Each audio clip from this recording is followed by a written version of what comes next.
అందరికీ నమస్కారం. ఈరోజు ఉదయం 9:45 గంటల సమయంలో రాపూర్ నుంచి గూడూరు వైపు వస్తూ ఉన్న ఒక tipper lorry, 12 tyre tipper lorry Saidapuram దగ్గరకు వచ్చేప్పటికి ఆడుకుంటూ ఉండి సడన్గా రోడ్డు మీదకి వచ్చిన ఒక పిల్లోడు, 5 సంవత్సరాల పిల్లోడిని, పన్నీరస దీక్షేష్ సన్ ఆఫ్ నారాయణ అనే పిల్లోడిని తొక్కించడం జరిగింది. దీని మీద గూడూరు హాస్పిటల్, ఆ పిల్లోని గూడూరు హాస్పిటల్కి తీసుకొచ్చారు. గూడూరు హాస్పిటల్కి తీసుకొచ్చేలోపు చనిపోయి ఉన్నాడు. దాని మీద కేసు కట్టి విచారించడం జరుగుతుంది. అందరికీ నమస్కారం.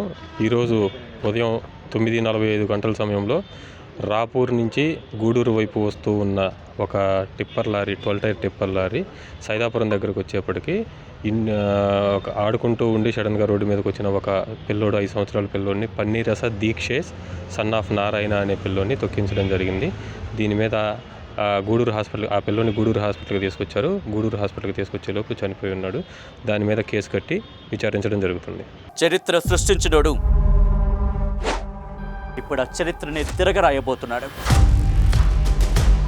అబద్ధాల గోడల్ని బద్దలు కొట్టి నిజాలను రాగా మీ ముందుంచబోతున్నాడు. నిజమైన వార్తల కోసం వెంటనే డౌన్లోడ్ చేసుకోండి రా యాప్ని.